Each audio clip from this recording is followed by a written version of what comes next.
Welcome back to the Nerdrotic Channel. My name is Gary Beekler. I am live in San Francisco, California, and I come to you from nerdrotic.com. And today is a short video, little experiment here on The Expanse and just the lack of love this show gets from awards.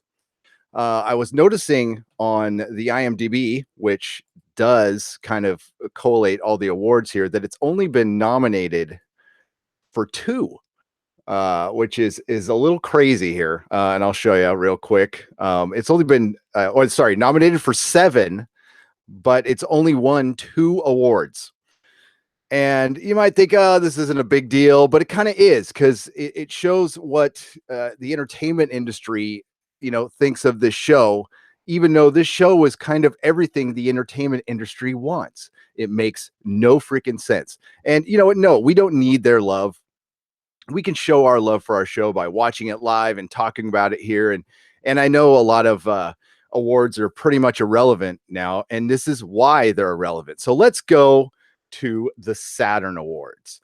So The Expanse has been nominated for just 1, and Star Trek Discovery has been nominated for 5. And yeah, I am going to pick on STD a little bit. And we all know why it got nominated for 5 awards. It's a Star Trek. Okay. It's a new series. A little payola. I don't know why they would waste time, with payola to the Saturn Awards. And I've already seen in the chat, like, who gives a crap about the Saturn Awards? I used to give a crap about the Saturn Awards. I mean, first because nerd, and back in the Starlog days, when anything science fiction or fantasy didn't get any love at all in the Academy Awards, or in any kind of award, you would look to like the Saturn Awards or the Hugo Awards to see the love that Star Wars would get, or Star Trek at the time. So it did matter to me. And my window to the world back then to the sci-fi world was Starlog. I loved that magazine. I could do maybe I will do a video on my love of Starlog magazine. And I miss it dearly. So we look here, I've got my little search function up, and there we go. So The Expanse is nominated for Best Science Fiction Series. Okay, that's great. That's brilliant. And it should be there. And it's up against The 100, Colony, Doctor Who, The Orville, Salvation, The X-Files. I have seen all of these shows except for Salvation, so I don't have an opinion on it, but The Expanse is far and beyond the best. And yes, I'm wearing a Doctor Who shirt right now, and I love Doctor Who, but it is not the show it used to be. But let's get down here to the actors, because I'm going to do side-by-side comparisons here. So for Best Actor on a television series is Jason Isaacs, playing Captain Lorca, the duplicitous captain, the mirror universe captain. And just in any world where Star Trek Discovery gets 5 awards, 4 more award nominations than The Expanse, I feel like I'm in the mirror universe a little bit, and the wrong one.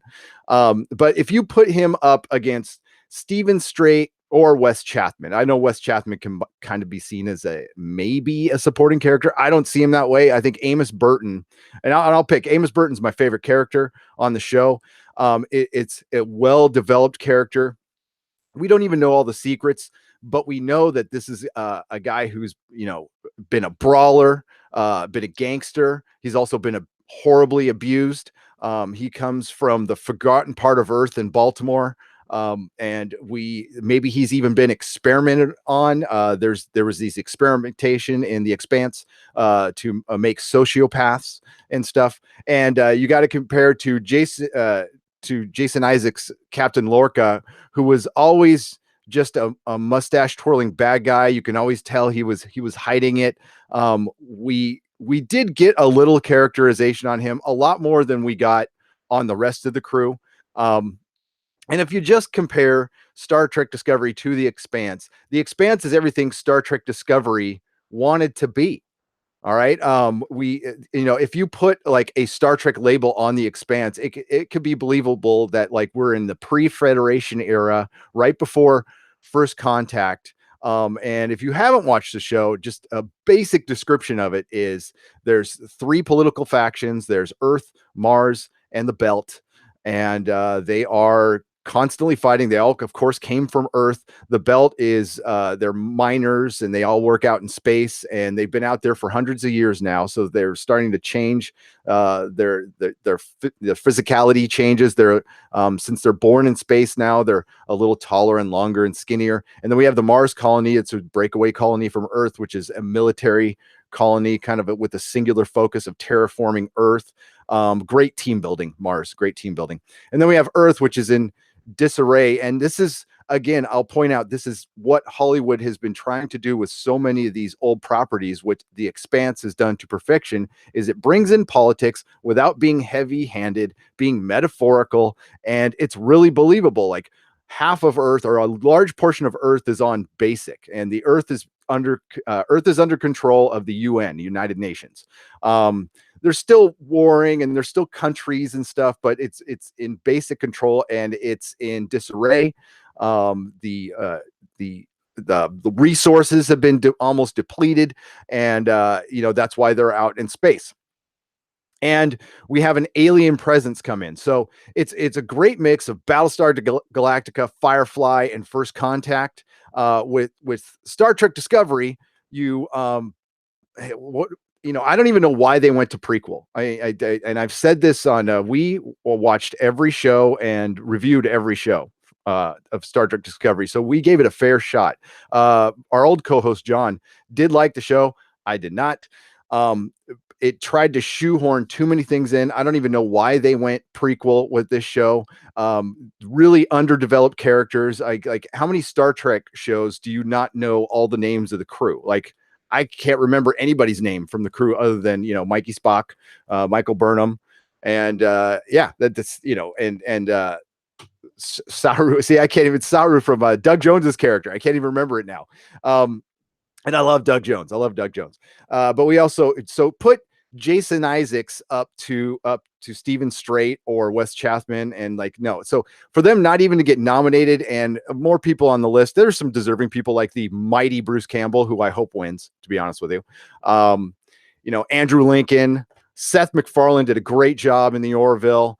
Kyle MacLachlan, love Kyle MacLachlan. I mean, and John Bernthal in The Punisher. God, I kind of hope he wins too. But to not nominate anybody from The Expanse, come on. So we go down to Best Actress. We have Sonequa Martin Green, and I would put her right up against Dominique Tippers. Apologies, Dominique. Naomi Nagata, who is kind of my second favorite character in The Expanse. She is, again, without knowing everything about the character, she feels like a fuller character. With The Expanse, we meet all our characters like halfway through their lives, and they're thrown together by happenstance, and they become a family. And Naomi, has her secrets. We've recently found out that she's had a kid that we didn't know about. She used to be kind of a terrorist, and she got burned by her cell or whatever in the OPA, and she just kind of wanted to go off on her own. We don't know why she's not with her kid, but again, she's a well-developed character with emotions. We give a crap what happens to her, compared to Mikey Spock, who just does things better than everybody else that make no sense. Is it Sonequa Martin Green's fault? No, it's the writer's fault. It is the writer's fault. The writing in the show is the difference. Okay. So we have, the writers from The Expanse are responsible for stuff like Children of Men and Iron Man. And the writers from Star Trek Discovery are responsible for Amazing Spider-Man 2 and Batman and Robin. I don't need to say any more than that. I really, really don't. So we get down to Best Supporting Actor. This one, okay, I'll give to you. All right, I'll just straight up give it to you, Star Trek, because I love Doug Jones. I have nothing bad to say about Doug Jones. Doug Jones does the best job in the show. He's the only link to Star Trek in it. He plays his part really well. He gets shoved to the back. I think he should be the captain in the show. And and at towards the end of the video, I'll get how I think you can fix Star Trek Discovery. But if you do want to compare him to two people, you got Cass Anvar as Alex Kamal, who, again, fully developed character, a pilot who's got a family back on Mars, but he really just likes to be a pilot, and he's torn between the love of his family, but his love to be a pilot. And played to perfection by Cass Anvar. Love Cass Anvar. But you also cannot forget Tom Jane. Tom Jane, as Joseph Miller, is a classic TV character. And he is responsible for what, and no hyperbole here, the best science fiction scene, the most emotional scene I have ever seen in anything on television, which was Home, when he's with Julie Mao and they're on Eros, and he needs to convince her to fly it to Venus instead of Earth. It is one of the most beautiful scenes I have ever seen in a TV show. The lighting was perfect. The effects were perfect. The acting was perfect. The music was perfect. It was cinematic in its scope. Go on YouTube and check out that scene. You got to see the build up to it, but it was beautiful. And for him to not get nominated for that is a crime. It's a crime. So Star Trek Discovery also gets a Michelle Yeoh for best guest performance. There's no best supporting actress from Star Trek Discovery, but I'm gonna mess. You got to mess. I'm gonna mess up her name now, but Sharu Agdalushu, who plays Christian Avasarala. Sorry, I messed up your name. She is a shining light in that show. She is freaking brilliant. So for her not to get nominated is a crime. And I'll get to you in the chat. By the way, even these little reaction videos, I shoot them live. I do everything live because, it's not about what we or I think. It's about what you guys think on this show. So we'll stop sharing that nonsense there. And believe me, I'm going to get to the Hugo Awards next because they were just an afterthought on this, but holy crap, they're just as bad, to be honest with you. So, and remember, The Expanse has only won 2 awards, although it has a 100% rating on for season 3 on Rotten Tomatoes, and the audience score. I'll show you guys really quick one more time here. The audience score is 96%, and yes, I do put faith in the audience score on these. Let's take a look at the audience score for Star Trek Discovery. That's not it. Let's go to start. 56%. And we're starting to see this a lot more. We've seen it with The Last Jedi, with Ghostbusters 2016. Doomcock has done some great videos on this. By the way, if you want to see why Star Trek Discovery is bad, we have the visceral reviews. Please check out our reviews, but go to Doomcock, okay? DVD Overlord. Check out his evisceration of that show. It is emotional and it is well thought out. So that's my plug for my boy Doomcock. All right, so let's find out real quick what you guys have to say. I lost you there. I'm sorry. And to go back up here, and hello everybody in the chat. Thank you for joining me for this short video. It's great to see you all. And I do not mean to crap on anybody who likes Star Trek Discovery. I am talking about the merit of the show, the content of the show.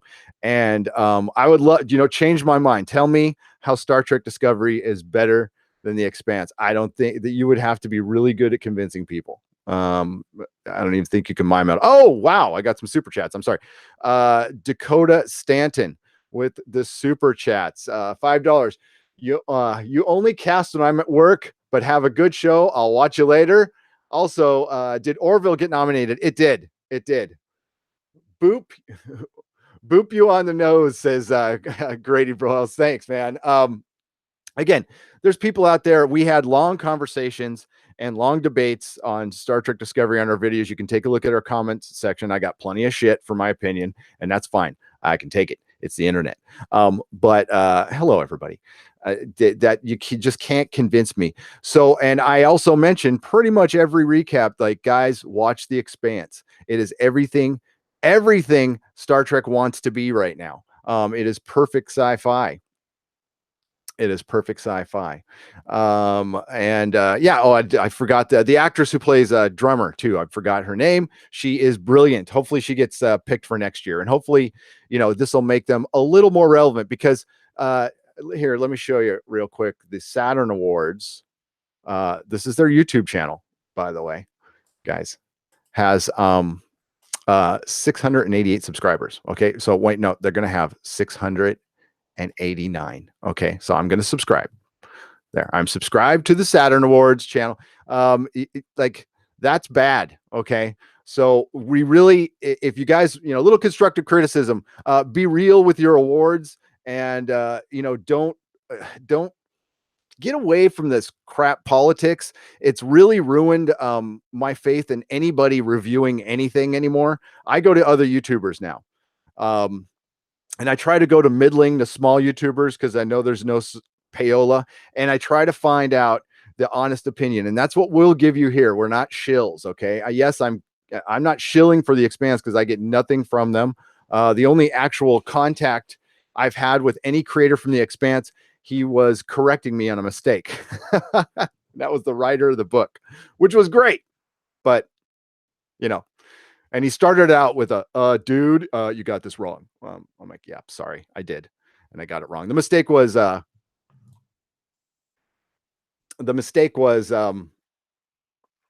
guess I totally just got lost my train of thought there. The mistake was that I had heard that there was repurposed sets for, the Expanse for Battlestar Galactica. Not true. It was from the strain, which doesn't matter. You repurpose sets all the time and they were beautiful.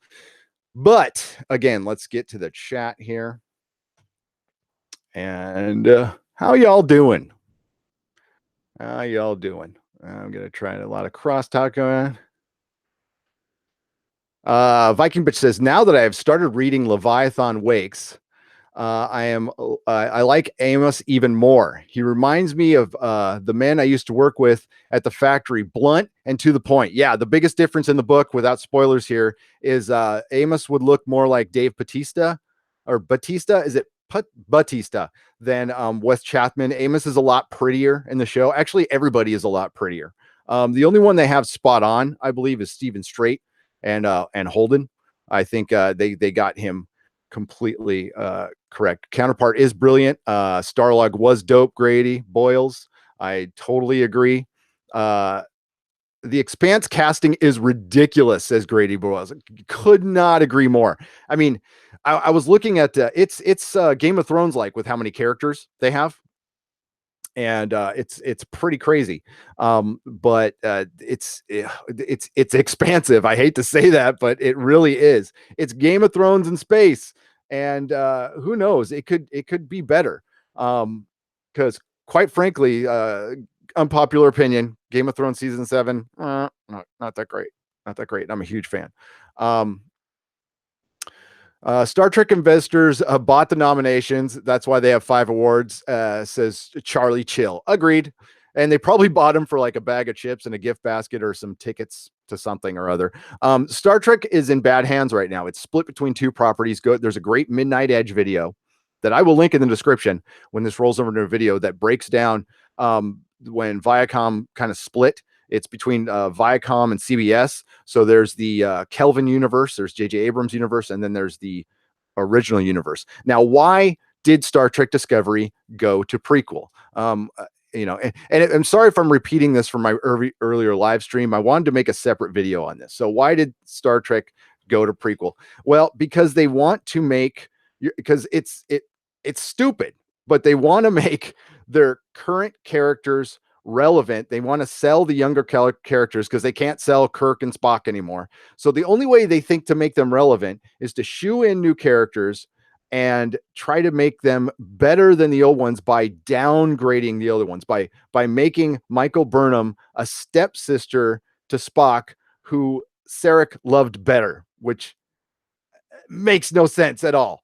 They also gave her Vulcan powers. I know I've had tons of debate on this, but she's able to do the Vulcan pinch. And is that, and I still don't know the answer to this question because Star Trek canon has been retconned so much. I thought you had to have like Vulcan strength to do that. And then we have the, the science of the Expanse is pretty solid. Is it perfect? I don't know. I'm not a scientist, but I know that Star Trek Discovery, Doomcock loves to point out, sonar in space, folks. Sonar in space, and torches in a spaceship. That one's pretty bad too. That's right up there with nipples on a batsuit. And honestly, they're kind of closely related with Batman and Robin. So how do you make Star Trek Discovery better? Easy. Well, I mean, it's too late now, but what I would have done is I would have Well, it's writing. You're right, Silver Spike. It's writing the coattails of the original show, but they also want to shoehorn in stuff. But what they forgot to do was develop the characters, make us give a crap about them, because so much stuff makes no sense in Star Trek Discovery, like zero. Like I said, sonar in space. But again, Doomcock breaks it down perfectly. So how could you have made it better? Well, you just set it 80 to 100 years in the future. You can keep the crew, keep the ship, do exactly what you're doing, except don't do spore drive. Use like dark energy or something. Okay, not spores. Um, no whales with blowholes in space. And that's Doctor Who's territory. Okay. Doctor Who did a better space whale than Star Trek Discovery. And, part of the reasoning, they also wanted to make it more like Star Wars. They wanted to do more sci fi fantasy. Well, there is a way you can do that. Again, keep this crew, keep the ship, put them, find a wormhole to another galaxy, have them go discover, forget Delta Quadrant, go further out. And then you can do all kinds of weird shit. You can do whatever you want with your characters. You can create new canon, and you're fine. They purposely did this the hardest way possible. You can even explain why the Klingons are different. Why do the Klingons look so different? Well, then, I hate to use this word, bring diversity to the Klingon Empire. Just different planets have different looking Klingons. Cool, no problem. I kind of thought that's the way they were going to go. But they made the Klingons like worse. The makeup's too heavy. You can't understand what they're saying. Even when they're speaking Klingon, it just sounds like somebody's talking with a sock in their mouth half the time. So, and straight up Porky's reference right there. And yeah, they did everything wrong. And people still came out supporting it. And I understand that. And nostalgia is very powerful. Okay. I came out of Phantom Menace thinking it was a good movie, and I walked out of Spider-Man 3 trying to convince myself it was a good movie. And it wasn't. Okay. It just wasn't. But I would defend it at the time. So I'm guilty of that too. And I know they've starved us so much on Star Trek, and they've just failed with the property with one of the greatest IPs out there. They're doing over and over again. They've done this with Doctor Who. They've done this with Ghostbusters. They're doing it with the Star Wars. They did it with Marvel Comics. DC Comics might be going down the same route. Stop pissing off half your fans. Okay. There's a way to do what you want to do without being so heavy-handed. Again, I will show you The Expanse. It does politics perfect. It does it in metaphor. It does it through the factions. And none of us, I don't think anybody, I haven't seen it. What do you guys think? I don't feel hit over the head with any kind of politics in The Expanse. And I've read all the books. Some of the books aren't perfect, but considering they come out every year, that's pretty rad. That's pretty rad. And I'll get to the chat before I wrap things up here. So that's just my thoughts. Sorry, I forgot that. Real quick, let's go to the Hugo Awards. And they did the same goddamn thing, to be honest with you.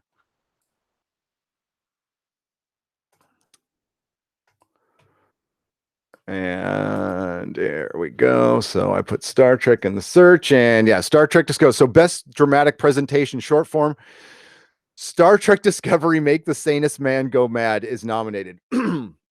So I will put Expanse in my little search there. Let's see if it gets nope, zero.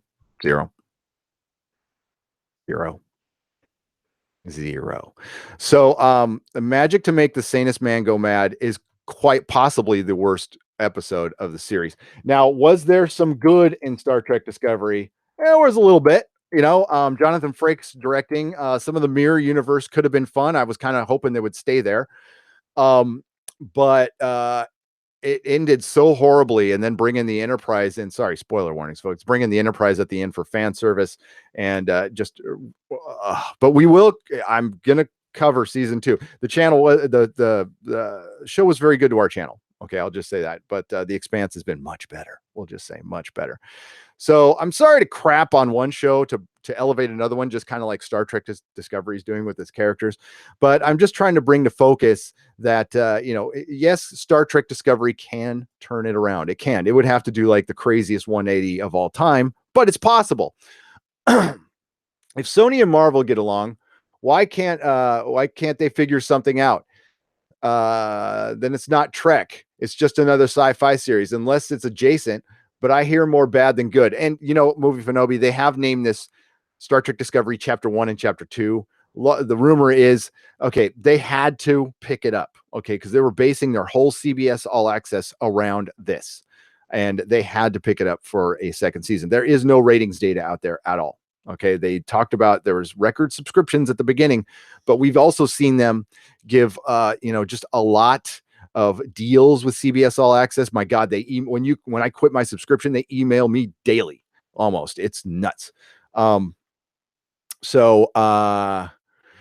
Oh, I like to hear that. Thanks, Annie Magic Productions. You're dead on right. I was only okay with a few STD episodes. The Expanse is number one. It is. It is. Absolutely. And what's up, Hello 899? How are you? How are you? I like that. Uh, uh, Okay, sorry, I was just reading that. I'm not going to argue about which show is better or not. The Expanse is brilliant. I have not heard the same about STD. Viking Bitch had not seen it. No. And Viking Bitch. We can also. I'm going to do a separate video on how Legion got 0 nominations. That's another one, but that's a whole other video. So yeah, I'm going to wrap things up with that. Sorry I didn't get to you guys much in the chat. But I don't want to try to keep these short. Please read the comment. I keep the comments. This is not going to be an edited video. I do everything live here. So if you do like The Expanse, we cover it. We recap it every Wednesday night. So 8:15 p.m. Pacific time. Please check us out tonight. If you're watching this live, we're going to do Westworld, another great show, at 7:15 p.m. And yeah, if this works out, I'm going to continue doing like little news related videos to just the shows we cover. So Saturn Awards, be better. You can be better, and then you can be relevant again. You want a bunch of screaming firehawks like watching your stuff and going to see you, and you want more attention, then kind of ride the wave of success. And The Expanse is riding a huge wave of success right now. So love you guys. Love the screaming firehawks.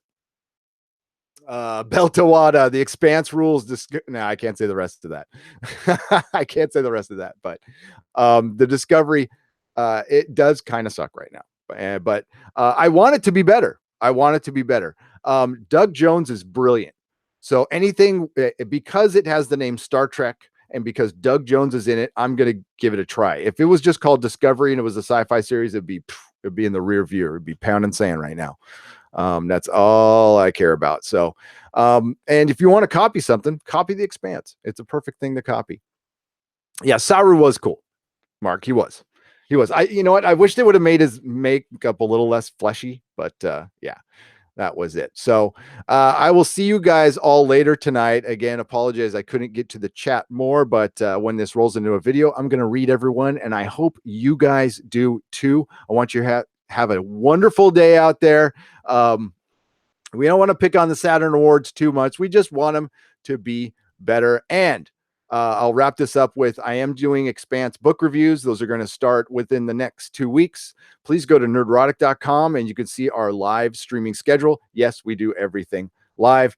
We have Patreon, patreon.com/nerdrotic. We have a Facebook page, the Nerdrotic podcast Facebook group. Please check it out. It's run by my co-host Dennis. We have the best chat on the internet. So if you ever want to join us live, you are more than welcome. We have great people in there. Like, share, and subscribe. And everybody, may the small folks sing songs of your greatness. Ciao.